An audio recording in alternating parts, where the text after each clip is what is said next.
अच्छा पिले माने आमर पूर्व क्लास रे बड़ दीदी मैंने आसते मन अच्छी कंपिटिशन रे फास्ट होते आम रथ यात्रा पढ़ुले आम रथ यात्रा विषय रे डिस्कसन अधारे थिला। अच्छा आम रथ यात्रा केटा ठाकुर पूजा पाती केटा चारटा चतुर्धा मूर्ति आम कौन कहला को ठाकुर कह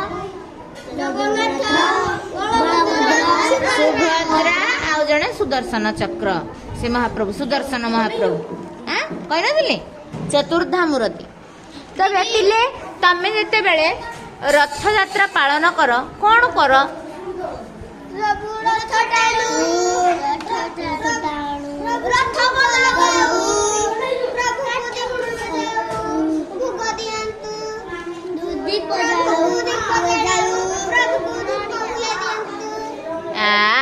तमें सब काम कर कहीं तुम गाँव रथ यात्रा रथ टणा जाए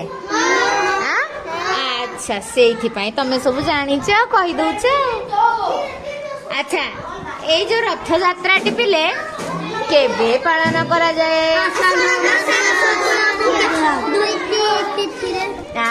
आषाढ़ मास शुक्ल पक्ष याडना आषाढ़ मास शुक्ल पक्ष द्वितीय तिथि रे रथ यात्रा पालन करा जाए।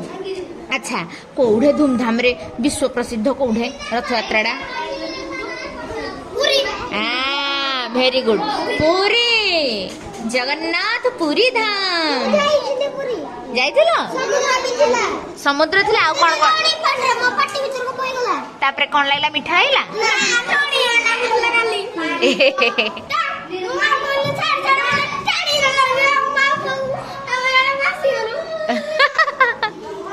अच्छा अच्छा अच्छा तमाने तुम पुरी जाइछ समुद्र भल लागे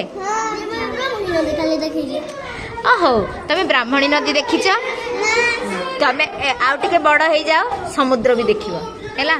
अरे तमे दरकार पड़िले तमे जहाज चलेबो बड़ हेले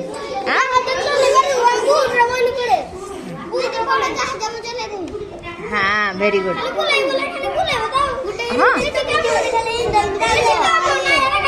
हाँ से देखी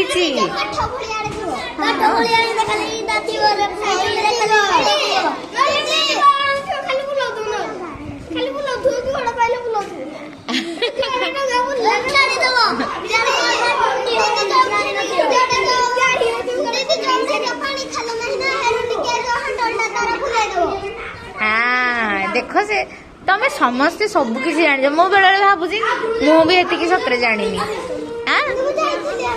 अच्छा अच्छा पिले कौन लिखा जाइए आषाढ़ मास शुक्ल पक्ष द्वितीय तिथि रे रथ यात्रा पालन करा जाए। पुरी रथ यात्रा विश्व प्रसिद्ध अटे पृथ्वी सारा प्रसिद्ध पृथ्वी बहुत विभिन्न देश रे रथ यात्रा भी पालन करा जाए। एही दिन सबु जाति धर्मर लोक माने बड़दाण्ड रे ठाकुर को दर्शन करती।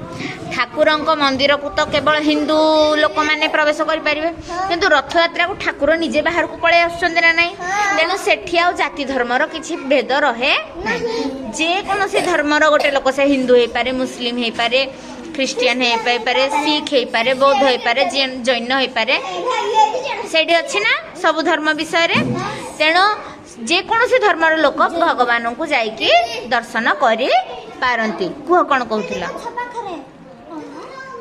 कौन हाँ क्रिस्टियन माने गिरजा रे आओ मुसलमान माने मस्जिद रे करंती हिंदू माने मंदिर रे पूजा करंती। ओके।